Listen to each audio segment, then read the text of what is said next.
Today, we're going to take a look at the PortSwigger lab on access control vulnerabilities. I'm in Lab 6.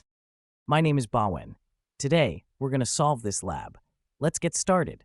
To solve the lab, find the GUID for Carlos, then submit his API key as the solution.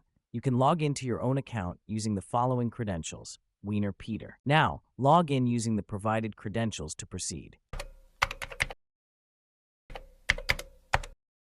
Once we're logged in, we can see the API key for Wiener. So we're going to intercept the request using Foxy Proxy. Reload the page to capture the request in Burp Suite for further analysis. We captured the request. Now, by sending it to the repeater, we're going to analyze the response. Once the user logs in, the client sends a request to the server.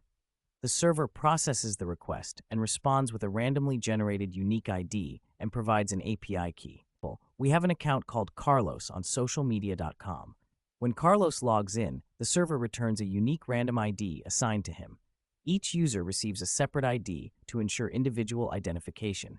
Now, an attacker can exploit this by sending a request and modifying the ID to Carlos's ID, attempting to gain unauthorized access to his account.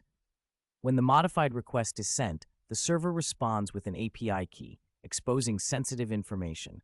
Now you can see that the website uses an ID parameter for authentication.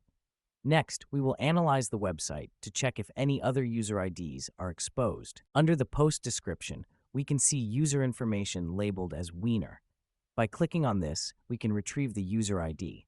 Now we're going to find the user ID for Carlos. As we scroll through the posts, we manually inspect each entry. The initial posts belong to the administrator, confirming consistent ownership. Continuing further, we eventually identify a post associated with Carlos. By clicking on the ID, we can retrieve Carlos's user ID. Now we copy Carlos's user ID and replace it with the existing one in the request. This allows us to test whether the system grants unauthorized access to Carlos' account. Now, you can paste Carlos's ID parameter, replacing the existing one, and then hit send.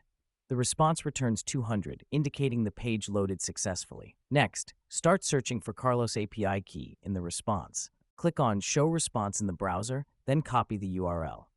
Next, enable Foxy Proxy to intercept the request and view the captured response. Once you paste the URL, you can see Carlos' account along with the API key. Copy the API key, then submit the solution to complete the lab.